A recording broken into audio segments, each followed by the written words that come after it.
La millionnaire s'est assise à la mauvaise table lors d'un rendez-vous à l'aveugle et a fini par être séduite par un pauvre fermier. La pluie tombait doucement sur les pavés du marais, dessinant des reflets flous des réverbères dans les flaques qui s'étendaient comme de petites blessures brillantes sur les trottoirs. Camille Morel, 30 ans, avançait d'un pas décidé malgré la météo. Son manteau beige parfaitement ajusté contrastait avec la grisaille parisienne, et ses talons claquaient doucement, réguliers, comme une mélodie maîtrisée. Chaque détail de son allure respirait l'élégance discrète, mais chaque pas dissimulait une tension sourde, un poids invisible que seuls les initiés savaient deviner, le nom qu'elle portait. Le nom Morel résonnait dans les sphères les plus hautes de l'hôtellerie française. Héritière de la prestigieuse chaîne d'hôtels Morel International, Camille avait grandi dans un monde de tapis moelleux, de lustres de cristal, de sourires forcés et de conventions. Très jeune, elle avait compris que chaque geste, chaque mot, chaque choix devait être calculé, orchestré, comme un ballet permanent. Derrière les rideaux de velours et les coupes de champagne, il y avait des contrats, des attentes, des regards pesants, surtout ceux de sa mère, Solange Morel. Solange n'était pas seulement la présidente du conseil d'administration, elle était la gardienne inflexible du nom de famille, l'architecte impitoyable d'une lignée que rien ne devait ternir. Camille, malgré ses diplômes, son intelligence et sa volonté, avait toujours été réduite à un rôle silencieux dans le théâtre grandiose de l'empire familial. Ce soir-là, alors que la pluie persistait à laver les façades anciennes de Paris, elle allait pourtant commettre une petite rébellion, presque anodine en apparence, mais porteuse d'un vertige inattendu. Le rendez-vous avait été arrangé par Sophie, une amie de longue date qui, lasse des plaintes discrètes mais constantes de Camille sur sa vie amoureuse, avait décidé d'organiser un blind date dans un restaurant discret du quartier. Tu n'as rien à perdre, et il n'est pas du milieu, je te jure. Juste un homme bien. Camille avait haussé les épaules. Un homme bien. Quelle définition étrange et insaisissable dans un monde où les hommes qu'elle rencontrait étaient souvent des partenaires d'affaires déguisés en prétendants, où les dîners se transformaient en négociations polies et les regards en calculs. Elle poussa la porte du restaurant. Une clochette ancienne tinta doucement au-dessus de sa tête et une vague de chaleur l'enveloppa immédiatement. L'endroit était petit mais raffiné, avec des nappes en lin blanc, des chandelles discrètes et une odeur subtile de beurre fondu et de vin rouge. Camille jeta un regard rapide autour d'elle. Près de la fenêtre, un homme était assis seul, les mains croisées sur la table, l'air légèrement distrait, presque rêveur. Il leva les yeux et croisa son regard. Un sourire naquit sur ses lèvres. Elle hésita une seconde. Il n'était pas habillé comme les hommes qu'elle fréquentait habituellement. Son manteau semblait ancien, un peu usé aux manches, et sa chemise, bien que propre, n'avait pas le pli rigide d'une pièce sortie d'un pressing de luxe. Pourtant, quelque chose dans ses yeux la retint. Une franchise silencieuse, une tranquillité rare. Sans trop réfléchir, elle avança vers lui. « Julien ?»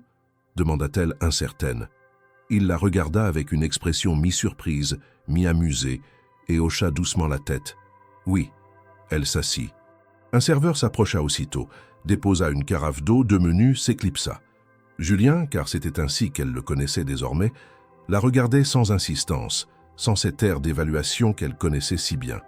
Il posa une question simple sur son trajet, puis une autre sur ses goûts en matière de vin. La conversation glissa doucement, sans heurts, comme un ruisseau qui contourne les pierres sans effort. Camille se surprit à rire, un rire léger, vrai, presque enfantin. Cela faisait longtemps. Elle se demanda brièvement si Sophie avait volontairement choisi quelqu'un d'aussi atypique pour la sortir de ses repères habituels. Julien ne parlait pas de chiffres, ni de voyages en jet privé, ni d'investissements prometteurs. Il évoquait les saisons, la pluie de ce jour qui rappelait celle de l'année dernière, les souvenirs d'un automne en forêt, le goût du fromage frais au petit matin. Et pourtant, rien ne sonnait faux. Il semblait simplement vivant, présent. Au bout d'une vingtaine de minutes, le serveur revint avec 2 assiettes. Camille fronça les sourcils. « Je n'ai pas encore commandé. » Le serveur s'excusa brièvement. Le monsieur avait réservé le plat du jour. Julien sembla gêné. « Désolé, je croyais... Enfin, j'ai cru que vous étiez quelqu'un d'autre. » Camille écarquilla les yeux. « Pardon ?» Julien rit doucement, un peu embarrassé. « J'attendais quelqu'un, oui, mais pas vous. » Un silence flotta un instant, mais il n'était pas lourd. Camille cligna des yeux, puis éclata de rire. Pas un rire nerveux, pas un rire poli, mais un véritable fou rire libérateur. Elle comprit d'un coup qu'elle s'était assise à la mauvaise table. Elle avait confondu Julien avec son rendez-vous à l'aveugle. Et lui, au lieu de la corriger, avait accepté sa présence avec cette curiosité tranquille, presque bienveillante. Elle ne se leva pas.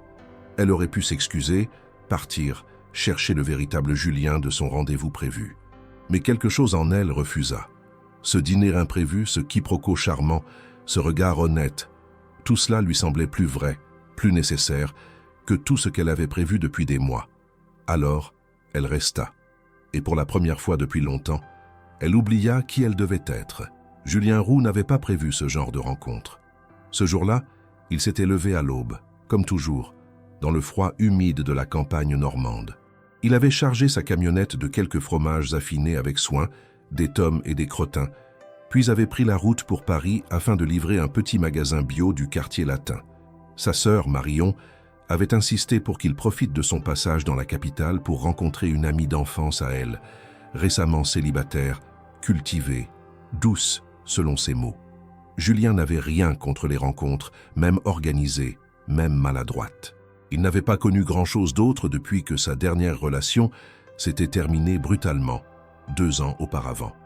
Il avait appris à ne plus attendre, à simplement accueillir ce que la vie lui mettait sur le chemin.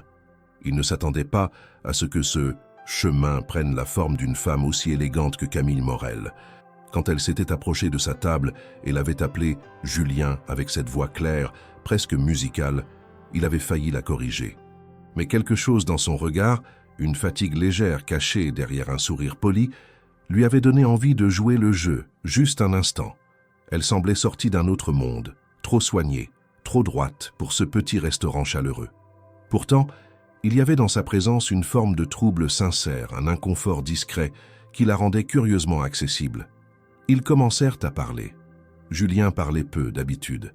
Il aimait écouter, observer, laisser les silences exister. Mais Camille avait cette manière de poser des questions qui donnaient envie de répondre.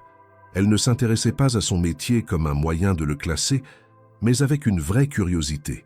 Il lui raconta à demi-mot son quotidien à la ferme, les matinées dans les étables, les marchés du week-end, les essais de nouveaux affinages qu'il testait avec patience. Il n'avait jamais appris à séduire et n'aurait su comment s'y prendre. Mais avec Camille, il n'y avait rien à conquérir, seulement à partager. Elle le regardait parler avec un demi-sourire. Elle fronçait les sourcils à certains mots, probablement parce qu'elle ne les entendait jamais dans ses cercles habituels. Caillage, pâturage, race normande, brume du matin. Mais elle ne riait pas de lui.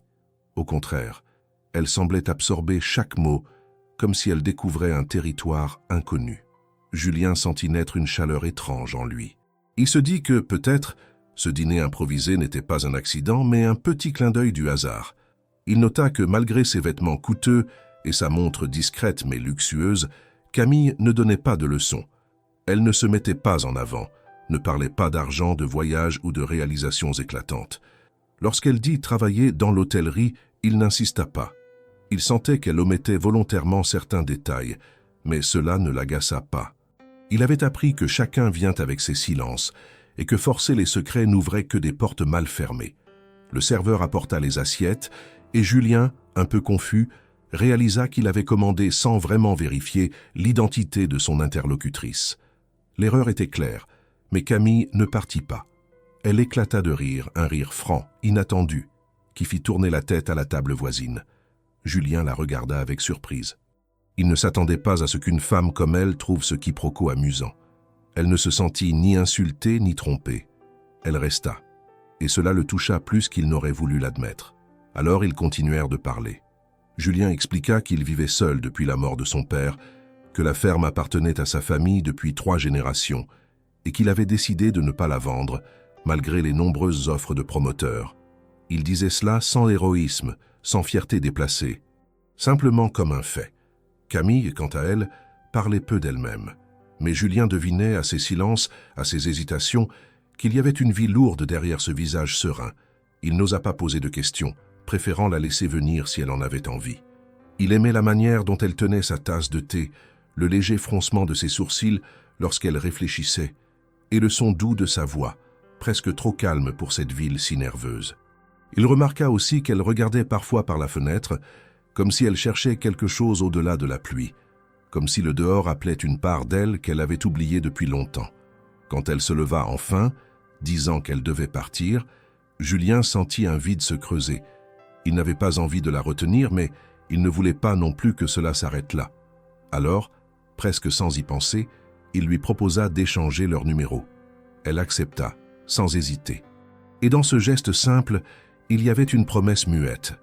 Pas d'amour, pas encore, mais la promesse d'une suite. Quand elle sortit du restaurant, il la suivit des yeux à travers la vitre. Sa silhouette s'éloigna lentement sous la pluie et il se demanda comment une femme comme elle pouvait être aussi seule qu'un paysan au cœur de l'hiver. Il prit son téléphone et, après une minute d'hésitation, écrivit un message. Il le relut 2 fois, puis appuya sur « Envoyer ». Merci pour cette belle erreur. Et quelque part dans la nuit parisienne, un sourire apparut sur le visage de Camille. La pluie avait cessé, laissant derrière elle une brume légère qui flottait au-dessus des rues anciennes. À travers la grande baie vitrée du restaurant, les lampadaires diffusaient une lumière diffuse qui caressait les murs de pierre et les tables en bois. Camille, toujours assise en face de Julien, sentit son téléphone vibrer discrètement dans son sac à main. Elle y jeta un œil machinal, puis releva la tête. Quelque chose, dans l'atmosphère feutrée de ce lieu, lui donnait envie de rester un peu plus longtemps. Elle s'étonnait elle-même de sa propre décontraction. La Camille habituelle, celle qui chronométrait ses journées et filtrait ses émotions, aurait déjà quitté la table dès que l'erreur avait été révélée. Mais là, quelque chose la retenait. Ce fut au moment où une femme blonde entra dans le restaurant que le malentendu prit tout son sens. Elle portait un trench clair. Son regard balayait la salle avec insistance, une pointe de nervosité sur le visage. Lorsqu'elle s'approcha du serveur, Camille observa la scène avec une lucidité nouvelle. Elle comprit immédiatement. Cette femme était sans doute la personne que Julien devait rencontrer, et elle n'était clairement pas elle. Elle tourna les yeux vers Julien, prête à rire de l'ironie du moment, mais il semblait déjà deviner ses pensées. Il se pencha légèrement vers elle, baissa la voix. « Je crois que je viens de comprendre ce qui s'est passé. » Camille l'observa, intriguée. « Tu veux dire que tu attendais quelqu'un d'autre ?» Il hocha lentement la tête. « Une amie de ma sœur. Elle m'avait dit qu'elle porterait un manteau clair et qu'elle avait les cheveux blonds. » Camille éclata de rire, incapable de se retenir. « Et moi, je suis arrivé avant elle, avec un manteau beige, et tu as supposé que c'était moi. » Julien haussa les épaules, un peu gêné. « Tu avais l'air si déterminé. » Et puis, je me suis dit, pourquoi pas? Camille sourit. Il n'y avait aucun malaise dans ses traits, aucune gêne. Elle se sentait étrangement libérée. C'était la première fois, depuis longtemps, que quelqu'un l'abordait sans savoir qui elle était, sans attendre quelque chose d'elle, sans chercher à la séduire ou à l'impressionner. C'était rafraîchissant. Elle regarda Julien dans les yeux. « Et maintenant que tu sais que je ne suis pas ton rendez-vous, tu veux que je parte ?» Il secoua la tête immédiatement. « Non, je préférerais que tu restes. » Ils échangèrent un regard complice. La femme blonde, toujours debout près de l'entrée, finit par sortir son téléphone et s'éloigna de la salle pour passer un appel. Julien, sans sembler pressé, reprit la conversation là où elle s'était arrêtée. Ils parlèrent encore longtemps, comme s'ils s'étaient connus depuis des années. Camille raconta quelques anecdotes sur son enfance à Paris, omettant volontairement les détails liés à sa famille et à sa fortune. Elle préférait, pour une fois, que quelqu'un l'écoute sans arrière-pensée, sans idée préconçue. Julien parlait avec cette sincérité tranquille qui n'avait rien d'artificiel. Il ne cherchait pas à paraître intéressant. Il l'était simplement, dans sa manière de voir le monde, dans son attachement à la terre, dans sa façon d'évoquer les saisons comme des compagnes de vie. Il parlait du froid de janvier qui fige les mains, du printemps qui ramène la lumière, de l'été où les bêtes transpirent sous les arbres, de l'automne qui parfume l'air de feuilles mortes et de pommes mûres. Camille l'écoutait, fascinée, comme si elle redécouvrait un monde oublié, simple, mais profondément vivant. Lorsqu'ils quittèrent finalement le restaurant, il faisait presque nuit. Les rues étaient silencieuses, le pavé encore humide sous leurs pas. Ils marchèrent ensemble jusqu'au coin de la rue, sans trop parler, comme si les mots avaient déjà tout dit. Julien se tourna vers elle. « Tu veux que je t'appelle » demanda-t-il un peu hésitant. Camille répondit sans réfléchir. « Oui, j'aimerais bien. » Il lui sourit, un sourire timide, presque incrédule. Elle sortit son téléphone, ils échangèrent leur numéro, puis elle s'éloigna vers sa voiture. Avant de monter, elle se retourna une dernière fois. Il était encore là, immobile, les mains dans les poches, à la regarder s'éloigner. Une étrange chaleur lui envahit la poitrine. Ce dîner, qui aurait dû être une erreur gênante, s'était transformé en quelque chose d'imprévu. Et ce message qu'elle avait reçu plus tôt dans la soirée résonnait encore en elle. Merci pour cette belle erreur. Ce soir-là, Camille ne rentra pas directement chez elle. Elle fit un détour par les quais, roula lentement le long de la Seine, les fenêtres entr'ouvertes.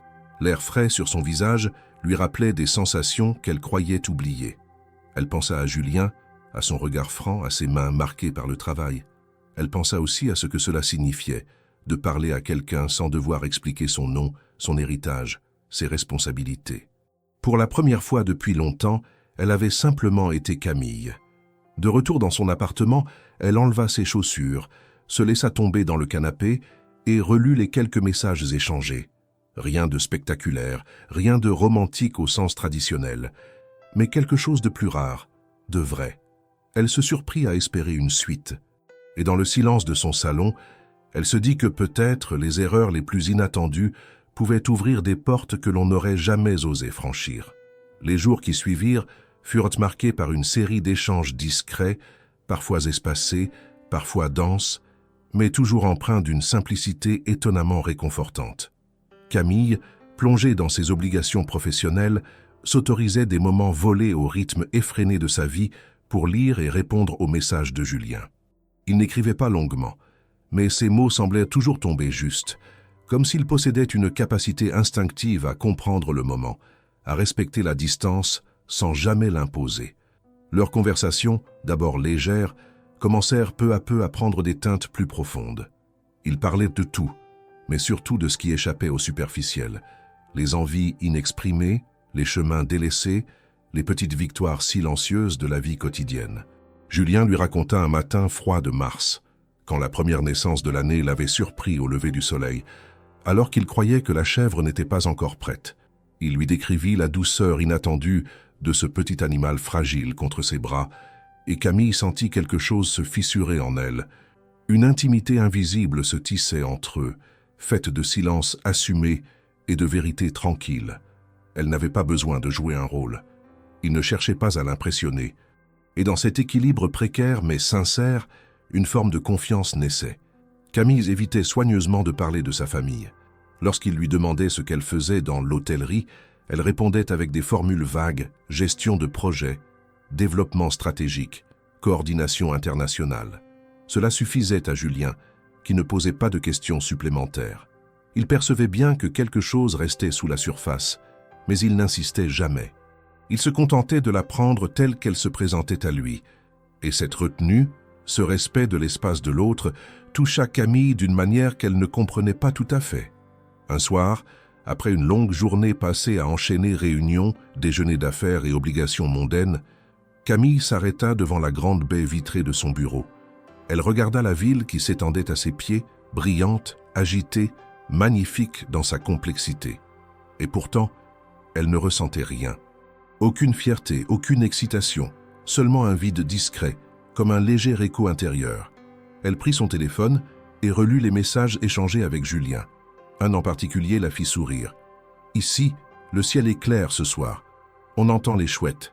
C'est drôle, non? J'espère que tu as aussi un peu de silence chez toi. » Du silence. Elle n'en avait plus depuis longtemps.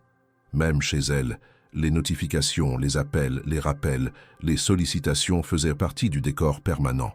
Elle réalisa soudain que dans ce monde où tout était prévu, planifié, classé, Julien représentait l'imprévu qu'elle n'avait jamais osé accueillir.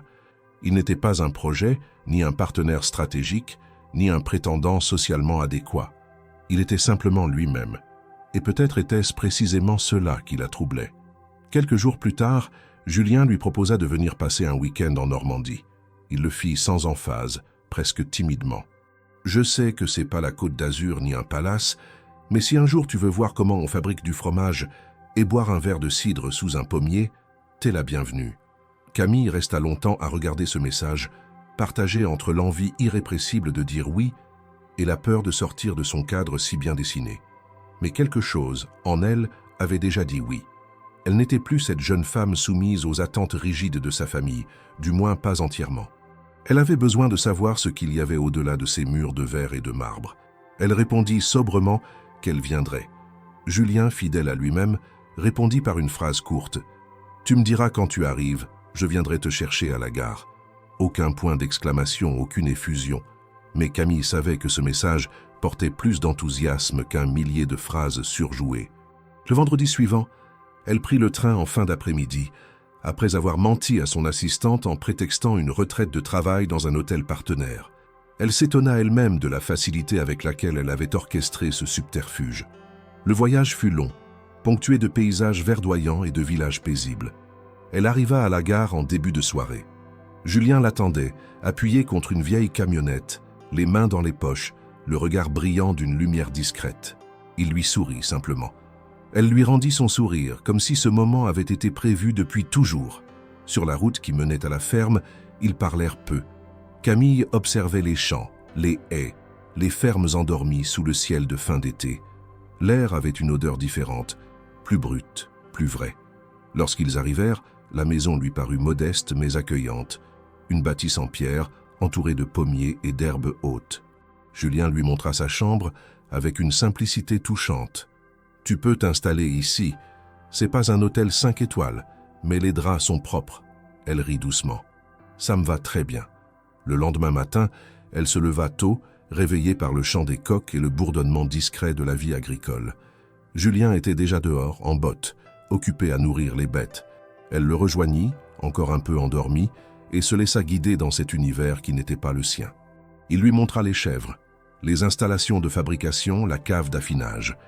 Elle l'écoutait avec attention, posait des questions, riait parfois de ses propres maladresses. Et pour la première fois, elle ne sentait pas le besoin d'avoir raison, ni d'impressionner. Elle était simplement là, présente, curieuse.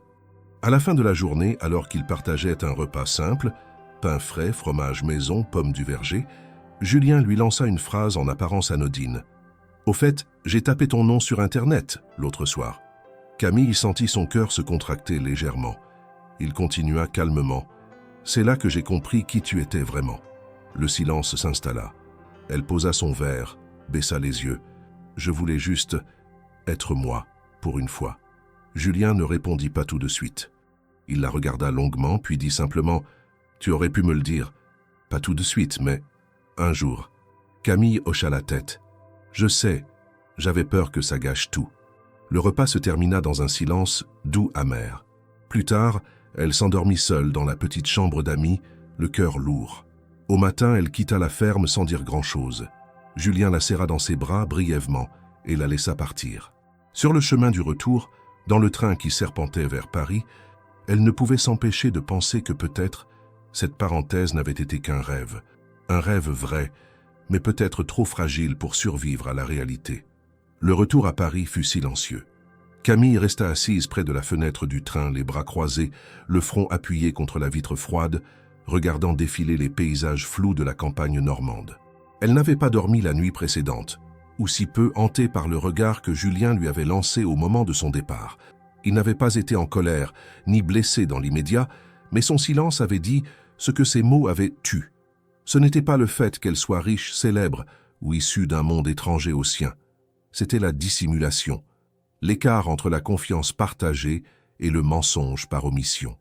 Et c'était précisément cela qui pesait maintenant sur le cœur de Camille, bien plus que la peur de le perdre. De retour dans son appartement parisien, elle retrouva la routine millimétrée de ses journées. Les réunions s'enchaînaient avec une rigueur presque militaire. Les décisions se prenaient en son nom, même lorsqu'elle ne levait pas la main. Elle était une Morel, après tout. Ce nom suffisait à trancher, à imposer, à convaincre. Mais derrière les murs de son bureau, elle se sentait vide. Son regard se perdait souvent vers l'écran de son téléphone, guettant un message qui ne venait pas. Julien s'était tu, et ce silence la blessait d'autant plus qu'elle ne se sentait pas la force de briser celui qu'elle avait imposé d'abord. Les jours passèrent. Elle revivait les moments passés à la ferme comme des éclats de vérité, dans une existence trop bien rangée. Elle repensait aux gestes de Julien, précis, attentif, à la façon dont il parlait de ses bêtes comme d'anciennes compagnes, à sa manière de lui tendre un fruit fraîchement cueilli sans rien dire, en laissant le silence remplir l'espace. Ce silence-là, elle l'aimait. Il n'était pas vide, mais plein d'une présence rare. Un silence habité, bienveillant, qu'elle n'avait jamais connu dans les couloirs dorés des hôtels de luxe de sa famille. Mais maintenant, ce même silence lui semblait lourd, presque cruel. Elle se demandait si Julien la pensait hypocrite, fausse, ou simplement incompatible avec sa vie. Elle voulait l'appeler, lui dire qu'elle n'avait pas menti par mépris, mais par peur de détruire quelque chose de fragile, de vrai. Mais elle n'osait pas. Les mots se coinçaient dans sa gorge. Comment dire à un homme comme lui qu'on ne sait même plus très bien qui l'on est réellement, que tout ce que l'on a appris à devenir semble avoir été construit sur des attentes qui ne sont pas les siennes. Sa mère, bien sûr, n'avait aucune idée de ce qui se passait. Solange Morel continuait de la surveiller à distance, veillant à ce que Camille reste dans les rails du plan familial. Les rapports, les réunions de conseil, les décisions d'investissement, tout devait passer par elle. Un soir, alors qu'elles dînaient ensemble dans un restaurant étoilé, Solange l'interrogea, l'air faussement détaché. « Tu fréquentes quelqu'un ces derniers temps ?» Camille leva les yeux, hésita une seconde. Elle pensa à Julien, à la ferme, à la pluie sur les champs, aux pommes tombées des arbres. Mais elle répondit simplement « Non, rien de sérieux. » Sa mère hocha la tête, presque soulagée. « Je connais quelqu'un qui pourrait t'intéresser, le fils Delcourt. Tu te souviens de lui ? Il est de retour à Paris. Il travaille maintenant dans les finances à Genève, mais il cherche à s'installer ici. Il est sérieux, stable, et il a de grandes ambitions. » Camille se força à sourire, mais au fond d'elle, une révolte grandissait. Elle comprenait que, pour sa mère, tout cela n'était qu'une question de continuité, de logique dynastique.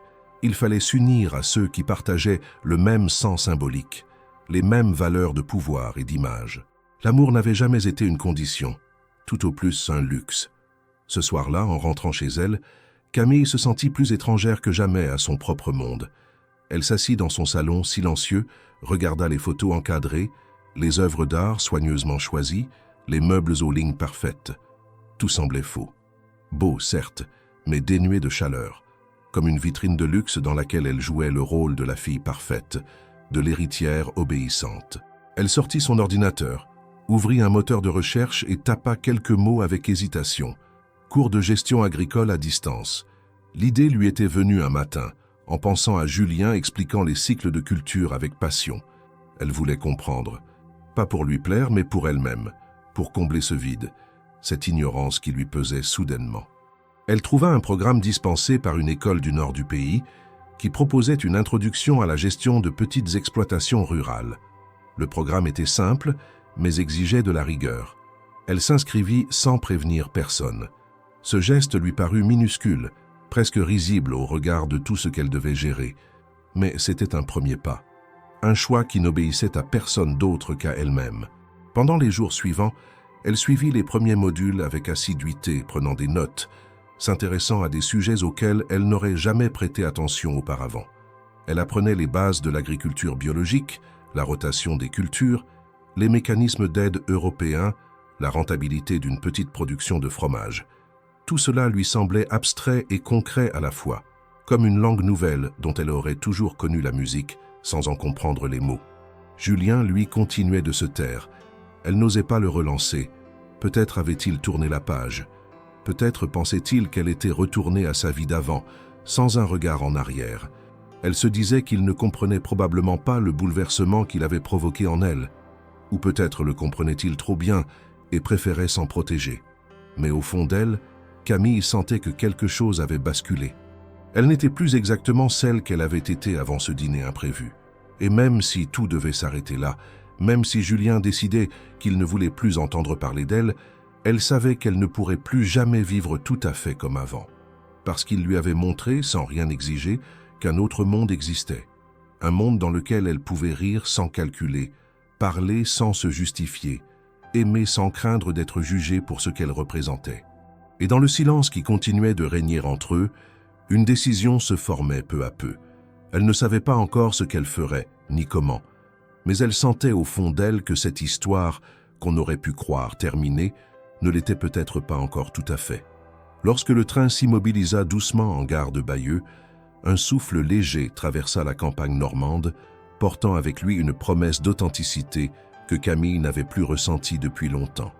Elle descendit du wagon avec une valise discrète, habillée simplement, mais avec cette élégance qui ne la quittait jamais complètement.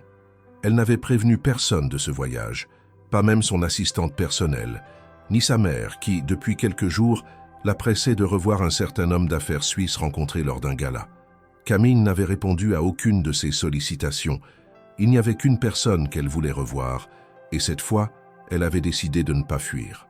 Julien attendait sur le quai, appuyé contre son vieux pick-up couleur rouille, les bras croisés et les yeux plissés à cause du soleil bas. Lorsqu'il la vit, il ne sourit pas tout de suite.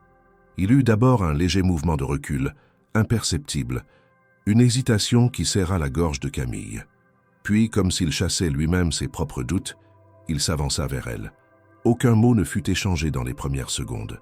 Le silence à nouveau, comme une frontière fragile entre ce qui avait été et ce qui pourrait encore être. Il prit sa valise sans rien dire et ouvrit la portière côté passager. Camille monta, le cœur battant plus vite qu'elle ne voulait l'admettre. Sur la route, seuls les sons de la nature accompagnaient leur silence. Le vent dans les haies, les corneilles lointaines, les pneus crissant légèrement sur le gravier.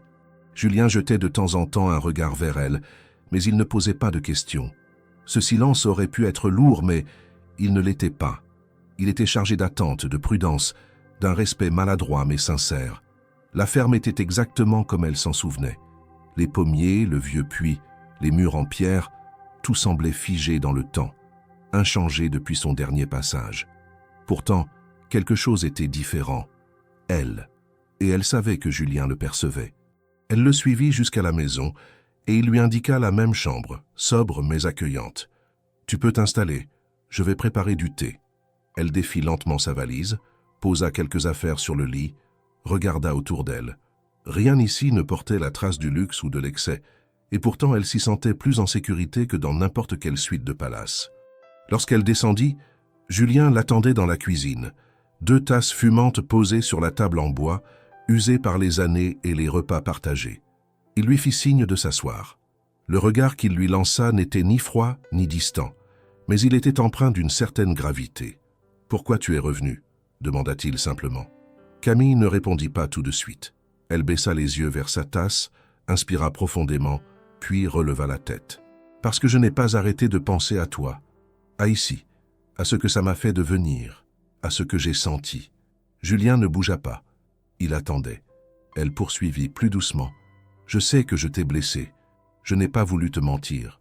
Je voulais juste être une version de moi que je n'avais jamais pu être ailleurs. » Julien hocha lentement la tête. « Ce n'est pas ta fortune qui m'a dérangé, Camille, ni ton nom.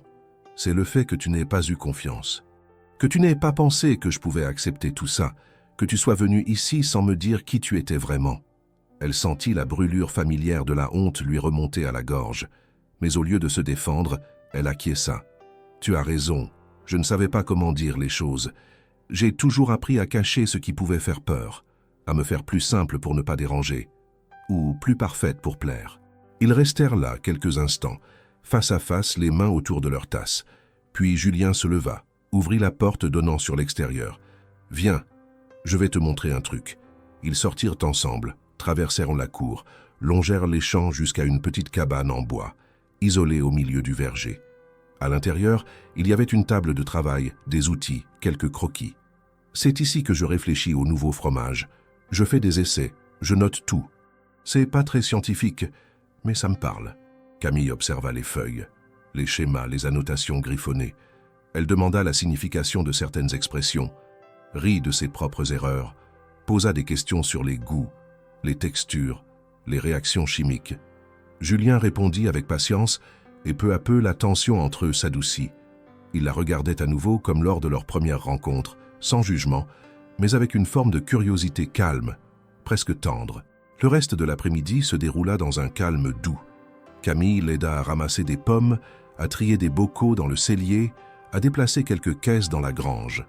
Rien de spectaculaire, mais chaque geste, chaque instant partagé, reconstruisait quelque chose de fragile entre eux. Au dîner, ils partagèrent une omelette simple, accompagnée de pain frais et de cidre. Aucun mot grandiloquent, aucune déclaration, mais dans leur regard, une compréhension nouvelle, plus profonde. Après le repas, Julien sortit une vieille radio qu'il posa sur la fenêtre. Une musique douce emplit la pièce. Camille, surprise, reconnut une mélodie classique qu'elle aimait depuis l'enfance. « C'est toi qui l'as choisie ?» demanda-t-elle. Julien sourit. « Non, c'est la station du soir, mais si tu aimes, je peux la laisser. » Elle hocha la tête, émue. Avant d'aller se coucher, elle s'arrêta dans l'encadrement de la porte. Julien rangeait encore la cuisine, concentré. « Merci de m'avoir laissé revenir, » dit-elle doucement. Il leva les yeux, la fixa quelques secondes, puis répondit « Merci d'être revenu. » Cette nuit-là, Camille dormit profondément, pour la première fois depuis des semaines, et dans le silence de la campagne, entre les branches des pommiers et le murmure du vent, elle sentit que quelque chose, enfin, reprenait racine. Lorsque Camille reprit le train pour Paris le dimanche soir, une étrange paix l'habitait.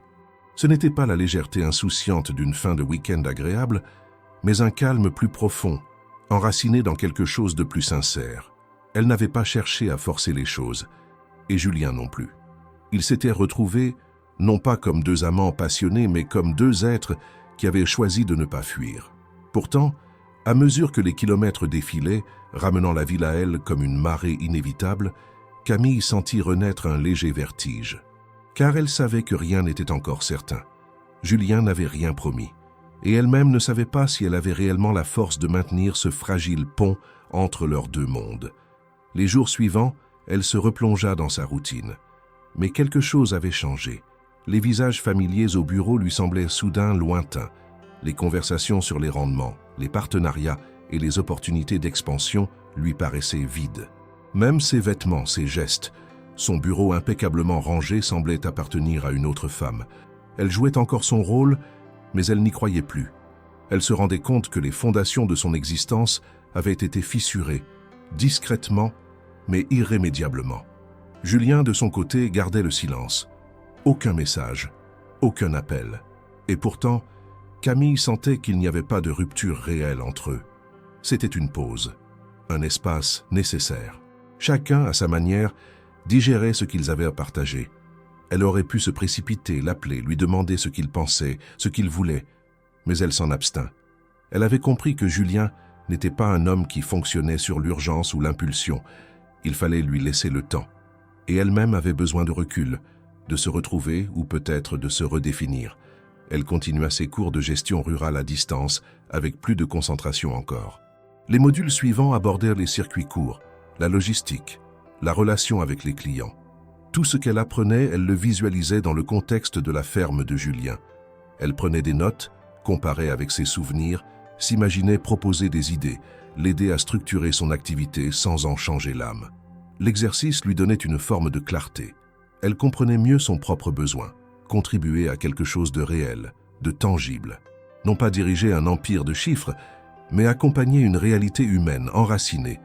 Un après-midi, alors qu'elle était seule dans le bureau vitré de son appartement, elle relut les dernières conversations qu'elle avait eues avec Julien.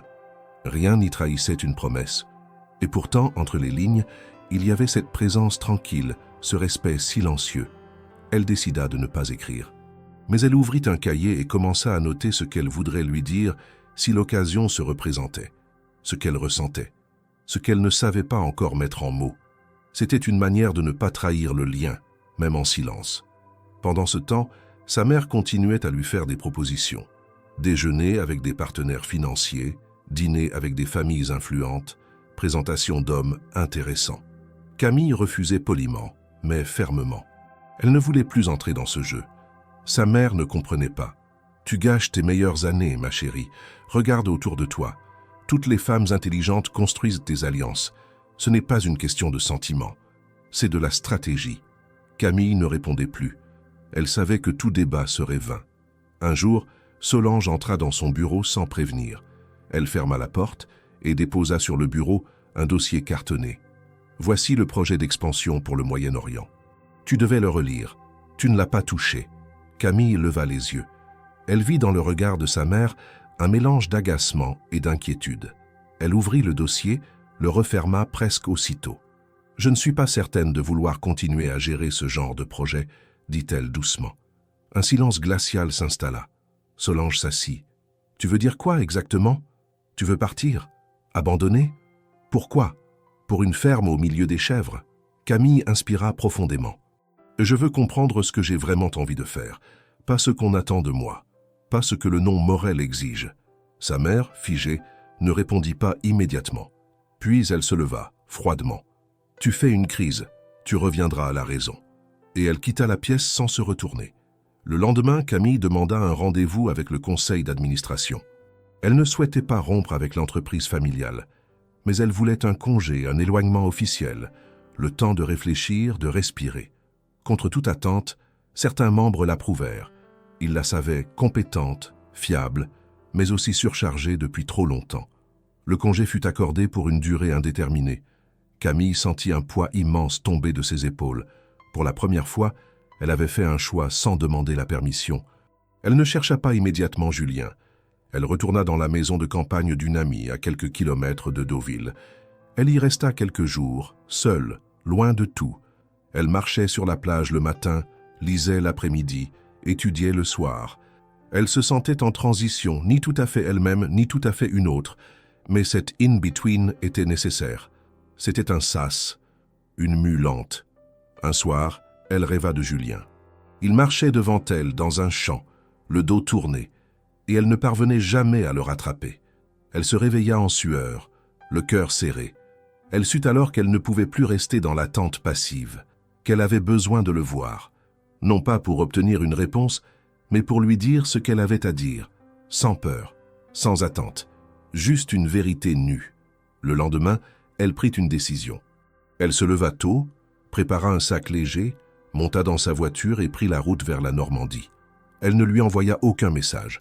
Elle ne savait pas s'il serait là, mais elle avait besoin d'aller jusqu'au bout de ce chemin qu'elle avait commencé à tracer. Ce n'était plus une impulsion, c'était une nécessité. Elle arriva en fin de journée, alors que le soleil commençait à descendre derrière les collines. Elle reconnut la cour, les pommiers, la lumière dorée sur les pierres. Elle coupa le moteur, descendit lentement. Il était là, au fond du jardin, penché sous un arbre, un panier à la main. Il leva les yeux, la vit, un instant suspendu. Camille s'avança, pas de discours préparé, juste une phrase. « Je ne suis pas venu pour te convaincre de quoi que ce soit, je voulais juste te voir. » Et dans le silence qui suivit, il ne répondit pas. Mais son regard suffisait. Le ciel au-dessus de Paris semblait refléter l'humeur intérieure de Camille. Gris, incertain, tendu. Cela faisait plusieurs semaines qu'elle n'avait pas revu Julien, malgré sa visite imprévue à la ferme. Depuis ce jour, une nouvelle forme de lien s'était installée entre eux, plus fragile, plus humble aussi. Aucun mot d'amour, aucune promesse échangée, mais une vérité partagée dans le regard. Julien n'avait pas repoussé sa présence, et Camille avait compris que parfois, l'attente silencieuse avait plus de poids qu'un long discours. Mais tout demeurait suspendu. De retour dans son appartement parisien, elle tenta de reprendre une forme de quotidien. Elle poursuivait ses cours sur la gestion agricole, lisait des articles sur le développement rural, commençait même à esquisser des idées de projets qu'elle n'avait encore confiées à personne. Mais quelque chose manquait, ou plutôt quelqu'un. Julien restait distant, non par rejet, mais par prudence. Et Camille ne voulait pas forcer l'ouverture. Elle sentait que tout devait venir de manière organique, à son rythme, comme les saisons qu'il connaissait si bien. C'est dans ce contexte d'attente silencieuse que sa mère réapparut dans sa vie avec une nouvelle proposition. Lors d'un dîner en petit comité, elle insista pour que Camille rencontre un associé d'affaires de confiance, un homme remarquable, selon ses mots. Camille tenta de refuser, prétextant d'autres obligations, mais Solange, d'un ton presque maternel, l'amadoua. « Tu ne perds rien à rencontrer quelqu'un. Ce n'est qu'un dîner, rien de plus. » Camille, à bout d'arguments, finit par céder. Elle se sentait lasse, sans énergie pour résister davantage, et elle se dit que peut-être, affronter à nouveau ce monde qu'elle fuyait, lui permettrait de mesurer ce qu'elle ne voulait plus. Le rendez-vous eut lieu dans un restaurant haut de gamme du 16e arrondissement, le genre d'endroit où le silence est feutré, où les serveurs se déplacent comme des ombres élégantes et où chaque geste est codifié. Camille arriva avec quelques minutes de retard volontaire, espérant écourter l'échange. Elle fut accueillie par un homme à l'allure impeccable, la quarantaine, sourire blanc et montre coûteuse, le genre de prétendant idéal aux yeux d'un certain monde. Dès les premières phrases, elle comprit l'ampleur du malentendu. L'homme prénommé Étienne parlait de lui-même avec une assurance presque mécanique. Il égrenait ses réussites professionnelles, ses placements à Dubaï, ses participations dans plusieurs fonds d'investissement. Il évoquait ses propriétés en Suisse, ses séjours réguliers dans les capitales d'Europe, ses projets de s'installer dans le sud de la France pour un meilleur climat fiscal. Camille l'écoutait en silence, noyée sous un flot de chiffres et de références qui la laissaient indifférente. Elle n'intervenait que rarement, se contentant de hocher la tête ou de répondre par des monosyllabes polis. Lorsqu'il lui demanda ce qu'elle faisait de ses journées, elle répondit avec une pointe de malice « Je m'intéresse à l'agriculture ». Le regard d'Étienne se troubla un instant, puis il rit doucement. « C'est charmant. Une sorte de hobby de luxe, je suppose. Tu veux acheter un domaine pour faire du vin bio ?» Camille ne répondit pas. Elle savait que pour lui, l'agriculture ne pouvait être qu'une fantaisie temporaire, une lubie pour fuir l'ennui. Il ne pouvait pas imaginer qu'elle y voyait une issue, une reconversion peut-être, un avenir plus vrai. Le dîner se poursuivit dans une ambiance d'inconfort croissant. Étienne ne posait aucune question sur ce qu'elle ressentait, ce qu'elle voulait, ce qu'elle aimait. Il parlait d'objectifs, de rendement, de réseau. Camille avait l'impression d'être un dossier à étudier, un investissement potentiel. À un moment, elle regarda par la fenêtre. Dehors, la ville brillait, animée, vivante. Mais tout lui semblait artificiel. Un décor brillant mais creux. Elle se leva avant même que le dessert n'arrive. « Je suis désolé, je dois y aller. » Étienne la regarda, surpris. « Tu ne veux pas rester un peu ? On pourrait parler de nos voyages respectifs. » Camille secoua la tête, déjà debout. « Je préfère partir avant que tout cela ne devienne plus gênant. » Elle sortit sans se retourner, marcha longtemps dans les rues, ses talons résonnant sur les pavés mouillés. Elle se sentait étrangère à tout ce qui l'entourait. Elle ne voulait plus de ces dîners figés, de ces hommes brillants mais vides, de ces conversations où rien ne se disait vraiment. Elle voulait de la sincérité, de la lenteur, du silence habité. Elle voulait Julien. C'est ainsi que, sans vraiment réfléchir, elle prit sa voiture et roula vers la Normandie. Il était déjà tard, mais elle ne se souciait ni de l'heure ni de la fatigue. Chaque kilomètre parcouru allégeait un peu plus son esprit. Elle savait qu'elle prenait un risque, qu'il pouvait ne pas être là ou ne pas vouloir la voir. Mais elle avait besoin d'être honnête, avec lui et avec elle-même. Lorsqu'elle arriva à la ferme, les lumières étaient encore allumées. Elle descendit de voiture sans bruit, longea les pommiers jusqu'à apercevoir Julien penché sur une caisse de pommes. Il leva les yeux en l'entendant approcher. Il ne dit rien, mais son regard trahit une surprise mêlée d'émotion. Camille s'approcha, les mains dans les poches, le souffle un peu court. « Je ne suis pas venue pour te convaincre de quoi que ce soit, » dit-elle calmement. « Je voulais juste te voir. Parce qu'après ce dîner grotesque avec un homme parfait sur le papier mais vide à l'intérieur, j'ai su avec certitude que c'est ici que je voulais être. Pas par fuite, mais par choix. » Julien ne répondit pas tout de suite. Il se redressa, s'essuya les mains sur son pantalon, puis hocha lentement la tête. « Tu veux venir boire un thé ?» Camille sourit. C'était sa manière de dire oui. Un oui simple, sans discours, sans complication. Elle le suivit dans la maison, où la chaleur de l'intérieur contrastait avec la fraîcheur du dehors. Ils s'assirent face à face, comme lors de ce premier dîner à Paris. Et même si aucun mot d'amour n'avait encore été prononcé, tout dans leurs gestes, leurs regards, leur silence, disait qu'une nouvelle page venait de s'ouvrir. Plus fragile peut-être, mais infiniment plus vraie. Le matin se leva sur la Normandie, avec une lumière douce qui pénétrait à travers les rideaux de la petite chambre d'amis où Camille avait dormi. Elle s'éveilla avec un sentiment de calme inhabituel. La nuit précédente, les silences partagés avec Julien avaient été plus éloquents que toutes les paroles qu'elle avait prononcées dans sa vie parisienne.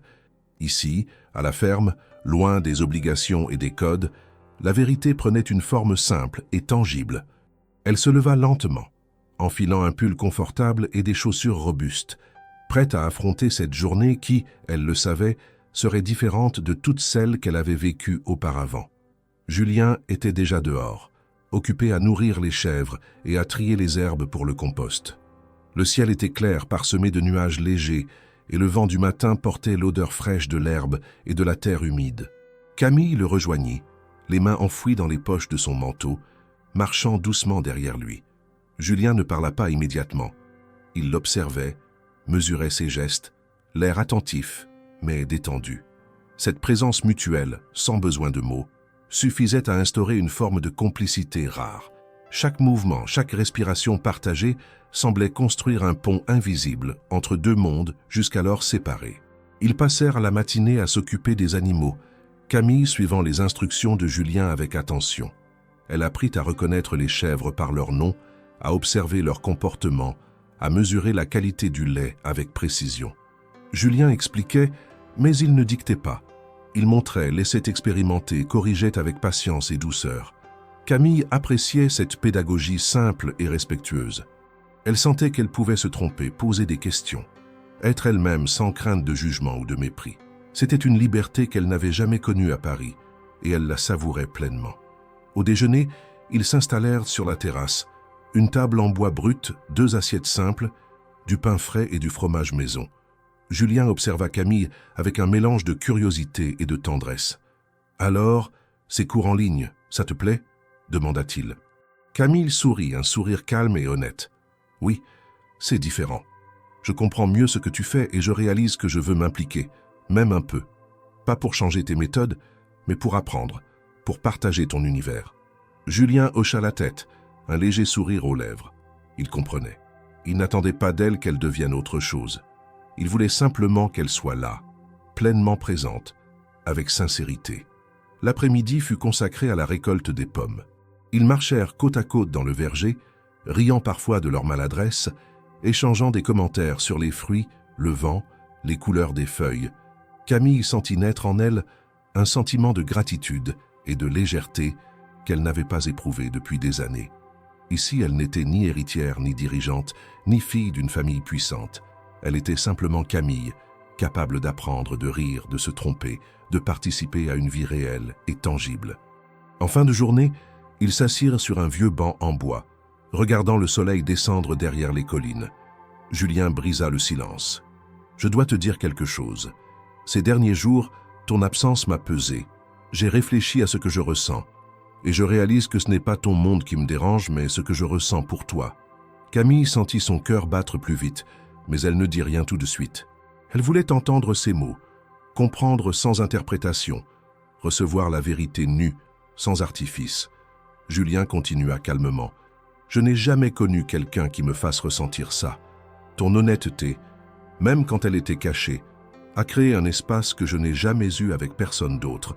Je veux essayer, avec toi, de voir où cela nous mène, sans masque, sans peur. » Camille respira profondément, laissant ses émotions l'envahir, mais sans perdre son calme. Elle sentit un mélange de soulagement et de joie pure. Enfin, ils pouvaient se parler comme ils le voulaient, simplement, sans mensonge, sans attente imposée. Elle prit la parole, posant doucement sa main sur la sienne. « Julien, je ne peux pas dire que je comprends tout ce que je ressens, mais je sais que je veux être ici, avec toi. Je veux apprendre, partager et voir ce que nous pouvons construire ensemble. Pas demain, pas pour plaire à quelqu'un d'autre, mais pour nous. » Julien serra sa main silencieux, mais le geste en disait long. Il n'y avait plus de distance, plus de jeu, juste 2 personnes qui se choisissaient. Ils passèrent le reste de la soirée à discuter longuement, parfois en silence, parfois en riant doucement. Ils parlèrent de projets simples, de rêves modestes, de peurs et de doutes. Camille révéla qu'elle suivait des cours sur la gestion agricole, sans entrer dans les détails de sa vie parisienne. Julien lui raconta son quotidien, ses joies et ses frustrations, ses observations sur la ferme et les animaux.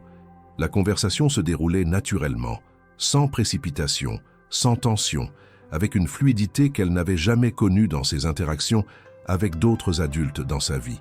Au coucher du soleil, ils allèrent nourrir les animaux une dernière fois. Camille sentit que quelque chose avait changé. Elle n'était plus simplement une visiteuse curieuse. Elle faisait partie de ce monde, à sa manière. Julien, de son côté, avait accepté de l'inclure sans condition, sans exiger qu'elle renonce à son identité. Il avait compris qu'il existait un équilibre possible, une harmonie entre leurs 2 univers si différents. En rentrant à la maison, ils se posèrent devant le feu de cheminée, encore allumé malgré la chaleur douce du soir. Le silence n'était plus pesant. Il était confortable, presque complice. Camille pensa à Paris, à sa vie d'héritière, à sa famille, et à tout ce qu'elle avait laissé derrière elle pour être ici. Elle sut que ce choix n'était pas définitif, mais qu'il était sincère. Elle sourit, se sentant enfin libre de ce que son cœur voulait vraiment. Julien, assis à côté d'elle, lui prit la main et pour la première fois, elle sentit que leur monde, si différent, pouvait coexister sans qu'aucun ne doive disparaître. Cette journée simple et entière, c'est là une nouvelle chance. Non pas un amour immédiat et flamboyant, mais une relation authentique, construite sur la vérité, la patience et la volonté d'apprendre l'un de l'autre. Ils n'avaient pas besoin de mots compliqués pour comprendre l'importance de ce moment. La Normandie, les champs, les animaux et cette simplicité partagée leur suffisaient à savoir qu'ils étaient exactement là où ils devaient être. Quelques semaines s'étaient écoulées depuis que Camille avait choisi de revenir en Normandie pour retrouver Julien. Depuis ce jour-là, ils avaient à trouver un équilibre fragile mais sincère, un rythme simple et naturel entre rires, travaux agricoles et moments de silence partagés. Mais le monde réel de Camille, celui qu'il avait façonné depuis toujours, n'était jamais loin. Le poids du nom Morel, la pression familiale, les obligations professionnelles se rappelaient à elle de manière insistante, comme un rappel constant que la vie de la campagne, aussi parfaite et simple soit-elle, ne pouvait exister isolée. Un matin, Camille prit une profonde inspiration et annonça à Julien qu'il était temps de rencontrer sa famille. « Je veux que tu comprennes d'où je viens et que tu vois que je suis prête à assumer ce choix, » dit-elle. Julien hocha la tête, calme mais attentif. Il savait que ce moment serait difficile, qu'il entrerait dans un monde dont il ignorait tout, un univers de codes, de luxe et de convenances qui pouvait étouffer n'importe quelle authenticité. Mais il accepta, convaincu qu'une vérité partagée valait plus que toutes les apparences. Ils arrivèrent à Paris un soir de printemps, la ville scintillant sous un ciel clair, et se dirigèrent vers le domicile familial Morel. Camille sentit son cœur se serrer alors qu'il gravissait l'escalier de l'imposant immeuble haussmannien. Julien, silencieux, observait chaque détail avec un mélange de curiosité et de prudence, conscient qu'il pénétrait dans un monde codifié depuis des générations dont les règles lui étaient étrangères. À la porte, il inspira profondément, puis frappa.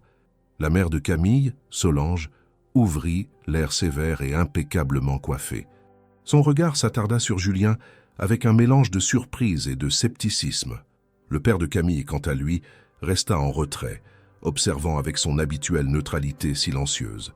Camille sentit un frisson parcourir son échine. Les formules de politesse échangées furent brèves, mais chaque mot pesait lourd. Julien répondit avec calme et courtoisie, serrant les mains tendues et s'inclinant légèrement, respectueux mais ferme, conscient que toute faiblesse pouvait être interprétée comme un manque de sérieux. Le dîner se déroula dans une tension palpable. Les conversations étaient ponctuées de remarques sur les affaires familiales, les hôtels, les investissements et les voyages internationaux. Julien écoutait attentivement, intervenant uniquement lorsque c'était nécessaire, mais ses réponses étaient précises et honnêtes, révélant son authenticité sans arrogance. Camille, assise à ses côtés, sentait le regard de sa mère peser sur elle, analysant chaque geste, chaque mot, chaque inflexion de voix. C'était un test silencieux, une mise en scène où elle devait montrer qu'elle pouvait naviguer entre deux mondes, qu'elle n'avait pas perdu son sens du devoir malgré ses choix récents. À un moment, Solange fixa Julien et avec une pointe d'acidité lui demanda « Et vous, que faites-vous exactement? Votre vie se limite-t-elle à la ferme ?» Julien répondit sans hésitation, avec le calme tranquille qui caractérisait sa nature. « Je produis des fromages artisanaux et je m'occupe de la ferme familiale. C'est une vie simple mais complète, et elle me permet d'être responsable de ce que je crée et de ce que je partage avec les autres. » Un silence suivit, chargé d'une interrogation à peine voilée. Camille sentit que ce simple échange avait déjà modifié quelque chose. Son père acquiesçait légèrement, et sa mère, malgré sa rigueur, évaluait Julien avec une curiosité nouvelle. Après le dîner, Camille prit la parole, un peu tremblante mais décidée. « Maman, papa, j'ai pris une décision. Je ne souhaite pas vivre selon les seules attentes que vous avez pour moi. J'ai choisi de découvrir ce monde, de comprendre un autre mode de vie, et je veux le faire pleinement aux côtés de Julien. » Solange fronça les sourcils, manifestant sa désapprobation, tandis que son père la regardait avec une lueur d'attention dans ses yeux silencieux. Julien resta silencieux, mais son regard soutenait celui de Camille, lui donnant le courage de poursuivre. Camille continua. « Je ne renonce pas à l'entreprise familiale, mais je souhaite prendre du recul. J'ai demandé un congé indéterminé pour me consacrer à autre chose, pour apprendre et comprendre ce que je veux réellement faire de ma vie. Je ne veux plus vivre uniquement pour respecter un nom ou des attentes, mais pour construire quelque chose qui me ressemble. » Le silence s'installa, pesant mais différent de celui du dîner. Il n'était plus intimidant mais attentif. Les mots de Camille avaient trouvé leur place, et malgré la surprise, ils étaient pris en considération. La soirée s'acheva sur une note tendue mais honnête. Julien et Camille rentrèrent chez elles seuls, marchant lentement dans les rues parisiennes. Julien prit sa main et la serra doucement. « Tu as fait le bon choix, dit-il. » Camille sourit, sentant que, malgré les pressions et les codes qui pesaient sur elle, elle avait enfin retrouvé une forme de liberté. Elle savait que le monde extérieur, celui qu'elle fuyait depuis longtemps, continuerait à exercer sa pression, mais elle avait maintenant la force de le gérer. Et surtout, elle savait que Julien serait à ses côtés, non pour la protéger, mais pour la soutenir dans ses choix. Cette nuit-là, Camille dormit profondément, consciente qu'un tournant majeur venait de se produire dans sa vie. Elle n'était plus simplement héritière, elle était actrice de son destin. Elle n'avait plus peur de confronter le monde réel, car elle avait compris que sa vraie force résidait dans sa capacité à être sincère, à choisir ce qu'elle voulait réellement, et à s'entourer de ceux qui acceptaient cette vérité sans condition. Julien, silencieux mais présent, était devenu le point d'ancrage de cette nouvelle liberté. Et ensemble, ils pouvaient désormais affronter tout ce que la vie leur réserverait en restant fidèles à eux-mêmes et à leurs choix partagés. Quelques semaines après que Camille ait pris sa décision de se retirer temporairement de l'entreprise familiale, la Normandie connut une effervescence inattendue. Julien, qui travaillait depuis des années avec patience et persévérance sur ses fromages artisanaux, fut contacté par une journaliste d'une revue gastronomique française réputée. Elle avait entendu parler de ses produits grâce à un petit marché local où un restaurateur parisien avait vanté ses tomes et crottins. La journaliste voulait venir découvrir la ferme et rencontrer le producteur. Julien, surpris mais honoré, accepta. Il confia la nouvelle à Camille alors qu'il triait des pommes sous le soleil printanier. « Une journaliste » demanda-t-elle, intriguée. Julien hocha la tête. « Oui, elle veut voir la production, goûter au fromage, comprendre comment tout fonctionne ici. C'est peut-être une occasion pour nous. » Camille sentit un mélange d'excitation et de nervosité. Elle savait que cette attention médiatique pourrait bouleverser leur quotidien tranquille, mais elle réalisa aussi que c'était une opportunité de montrer la beauté et la qualité de ce travail, un pont entre leurs deux mondes. Le jour de la visite, Camille accompagna la journaliste à travers la ferme, expliquant chaque étape de la traite des chèvres à l'affinage des fromages. Julien restait en retrait, observant avec un sourire discret, laissant Camille s'exprimer et guider les échanges. Il était fier de la manière dont elle s'était approprié son univers sans le dénaturer, sans chercher à l'édulcorer. La journaliste, impressionnée par la passion et la clarté des explications de Camille, prit des notes détaillées et photographia les lieux avec soin. Julien participa aux dégustations, présentant ses produits avec une simplicité et une sincérité qui contrastaient avec l'image souvent sophistiquée des producteurs médiatisés. Quelques jours plus tard, l'article fut publié et fit sensation. La ferme de Julien devint un sujet de conversation dans le monde gastronomique français. Des commandes affluèrent, non seulement de restaurants parisiens, mais aussi de clients particuliers. Julien et Camille durent rapidement organiser un planning pour répondre à cette demande soudaine. Camille, qui avait suivi des cours de gestion agricole, proposa de structurer les livraisons et de créer un petit calendrier de production. Julien, impressionné par son initiative, accepta sans hésiter. Ils travaillaient côte à côte, planifiant, discutant, et chaque décision était partagée. Leur collaboration renforçait leurs liens, mélangeant compétences et affection. La médiatisation inattendue fit aussi réfléchir Julien sur son rôle. Il réalisa que son travail, qui avait toujours été humble et discret, pouvait désormais toucher un public plus large, créer des connexions avec des personnes qui valorisaient son engagement et sa patience. Camille, de son côté, découvrit la satisfaction profonde d'apporter sa contribution, non pas pour satisfaire des attentes extérieures, mais pour enrichir un projet qui lui tenait réellement à cœur. Elle n'était plus simplement une spectatrice, ni une héritière enfermée dans un rôle préétabli. Elle participait pleinement, avec sincérité et créativité. À travers ce succès naissant, ils constatèrent que leurs différences, loin de constituer un obstacle, étaient un véritable atout. Camille apportait l'expérience de la gestion, la compréhension des enjeux stratégiques, et Julien la connaissance intime de la production et de la nature. Ensemble, ils formaient un équilibre inattendu, un duo complémentaire. Leur complicité s'étendait maintenant au-delà de l'affection personnelle, touchant un domaine professionnel où chacun pouvait exprimer ses forces et apprendre de l'autre. Ce bouleversement médiatique fit aussi naître des conversations profondes entre eux. Julien partageait ses craintes, son appréhension de perdre l'authenticité face à la notoriété soudaine. Camille lui confiait ses propres doutes sur l'équilibre entre sa vie personnelle et ses responsabilités familiales.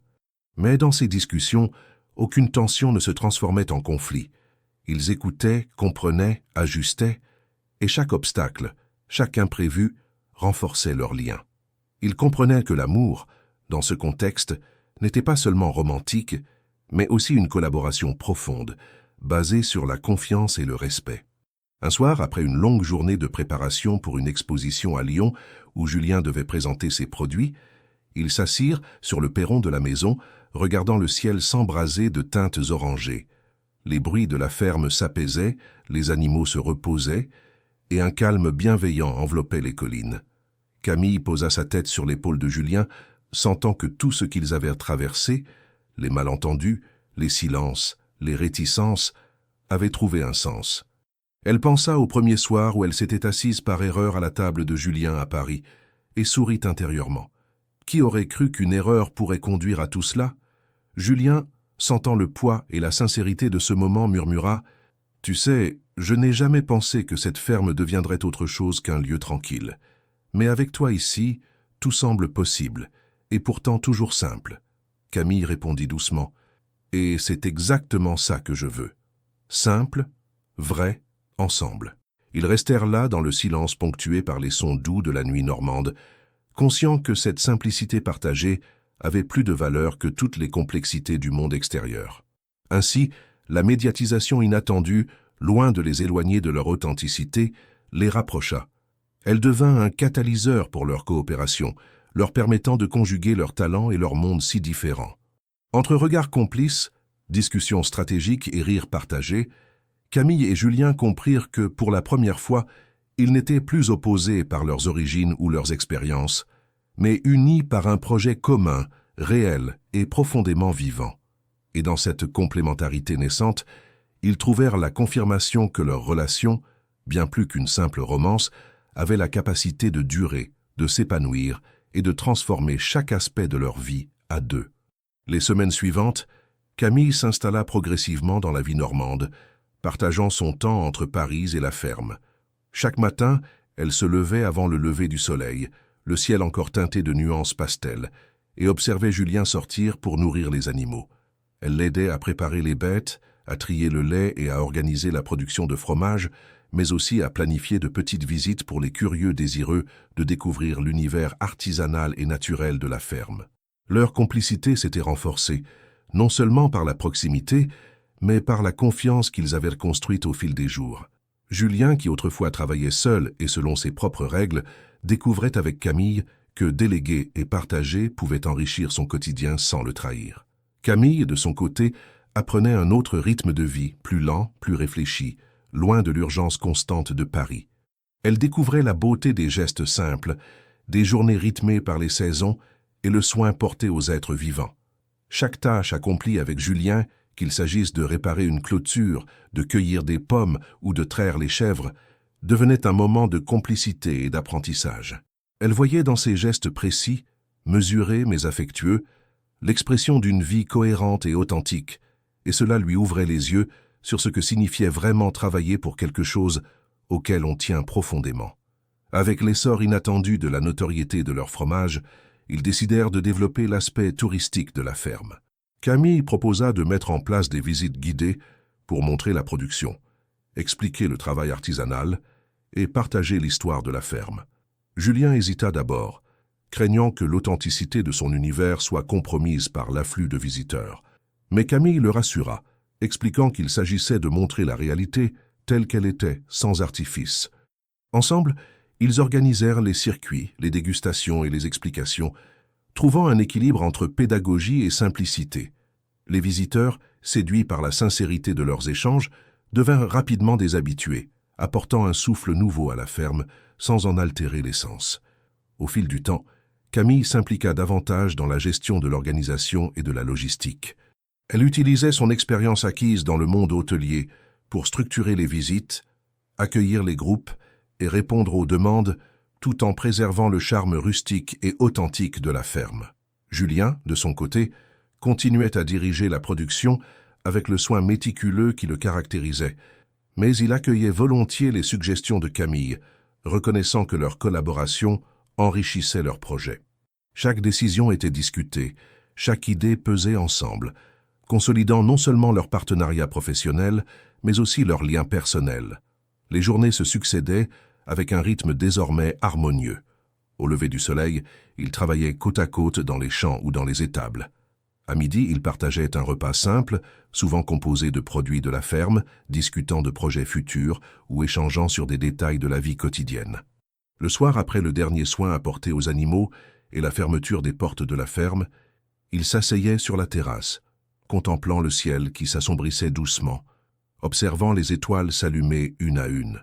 C'était un moment de quiétude, un rituel silencieux mais essentiel, qui leur permettait de mesurer le chemin parcouru et d'envisager l'avenir ensemble. Camille, dans cette nouvelle routine, découvrait également une forme d'équilibre intérieur qu'elle n'avait jamais connue à Paris. Elle se sentait utile, investie, pleinement vivante. Loin des contraintes de son rôle d'héritière, elle trouvait dans chaque tâche quotidienne une satisfaction profonde, qu'il s'agisse de s'occuper des animaux, de préparer le fromage ou de discuter avec Julien des nouvelles idées pour la ferme. Elle apprenait à mesurer les conséquences de chaque choix, à apprécier la valeur du travail bien fait et à comprendre la patience et la persévérance nécessaires pour faire prospérer quelque chose de réel et tangible. Julien, de son côté, se montrait de plus en plus ouvert à la vision de Camille. Il réalisait que sa force ne résidait pas seulement dans son savoir-faire artisanal, mais aussi dans la capacité à créer des liens, à structurer l'activité pour qu'elle devienne durable et reconnue. Ensemble, ils construisaient une forme de symbiose, où leurs différences se complétaient.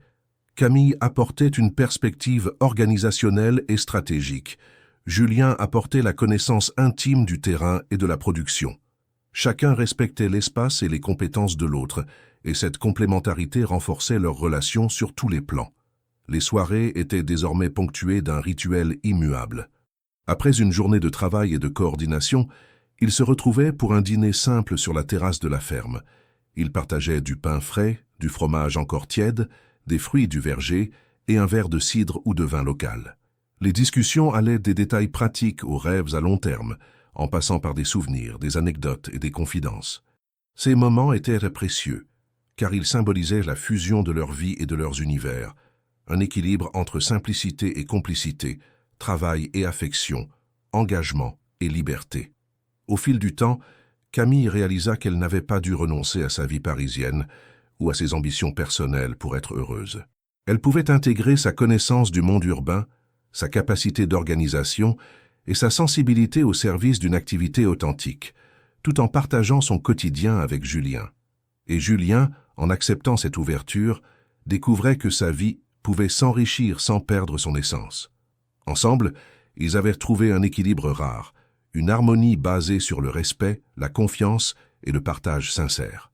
Chaque soir, alors qu'ils regardèrent les étoiles et riaient des petites maladresses ou des surprises de la journée, Camille et Julien comprenaient qu'ils avaient construit quelque chose de plus profond qu'une simple relation amoureuse.